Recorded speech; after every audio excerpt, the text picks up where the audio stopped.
Okay, so I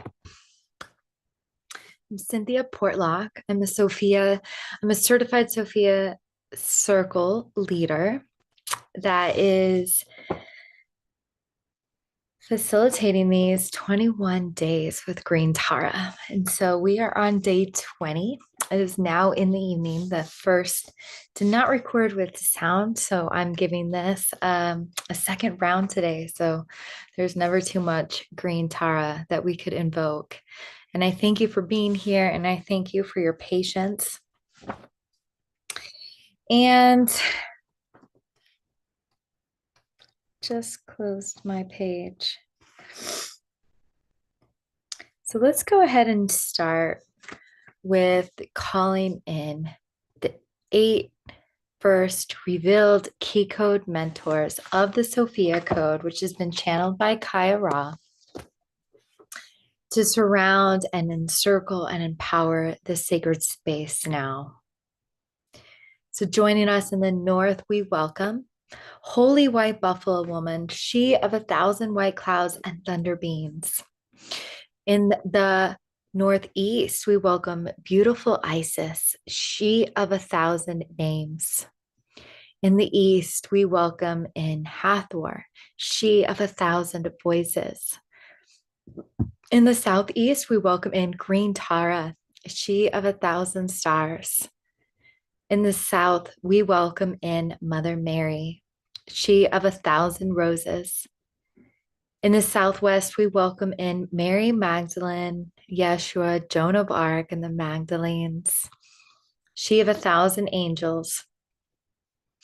In the west, we welcome Kuan Yin and Baba Ji, she of 1,000 waters. In the northwest, we welcome Keycode 777, the Holy Seraphim Sophia Dragons. And below us, we welcome the loving presence of our Sophia Gaia. We fill the sanctuary space with our collective I am presence, the Sophia Christ consciousness that exists in each of our higher selves. We lift this sanctuary space up to the 7th plane where instantaneous miracles and divine knowing exists. We surrender to the unconditionally loving divine will of Sophia, who seeks to prosper us in all ways. We invite the clear, loving presence of Sophia, the ascended masters, and our collective I am presence to now direct the course of today's call. And again, we're kind of going into those 8 great fears. Is where I was led. And then I closed my book on this, and I'm just wondering.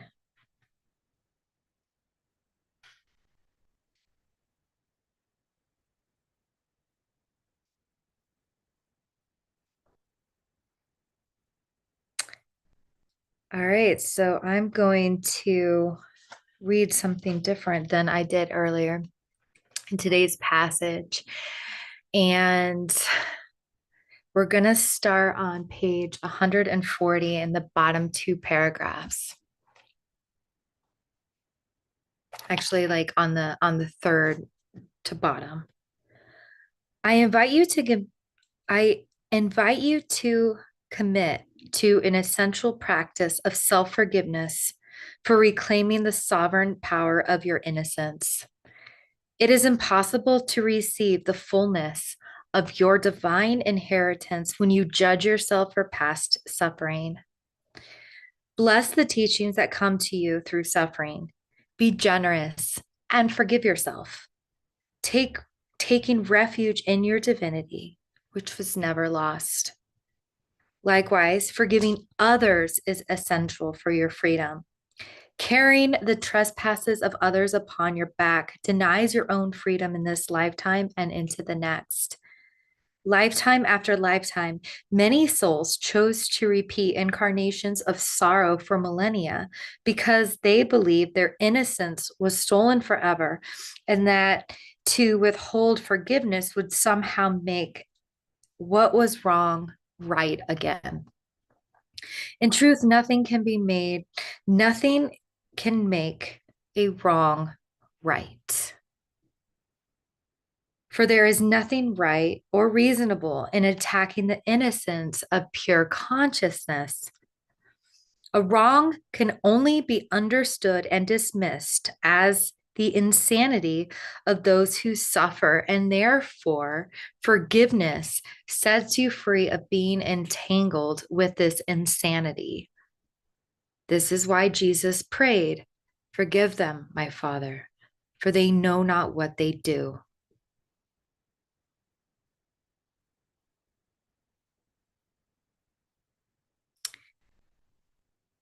So I just love this passage for today about really reclaiming our innocence through forgiveness. And first, it really does come from forgiving ourselves and then not making the wrongs right, because that's not possible. But knowing that when wrong things are done to you, that is their healing journey. And what's so interesting about this coming in today, and honestly, I had a different passage picked out, so I'm reading this out loud for the first time at the same time, but I am really reclaiming my innocence. And the belief system that I was evil has been playing out in such a long time. And I've had so many beautiful lessons in self love right now. And luckily, I'm mentoring with the Ascended Masters, and I have temple groups, and I have lots of tools. And I've been building my own psychic and intuitive capacities. So I have known that these next 4 months were really focused on my self-love, even though it's interesting how these lessons still show up and the opportunity to love myself through them. And it is interesting because I've definitely been one to be a people pleaser and was raised to turn the other cheek. And so, with the wrathful dakinis and everything coming in, there's been a lot of rage and a lot of clearing. But I've even noticed that really close people to me have been um, coming out and attacking my,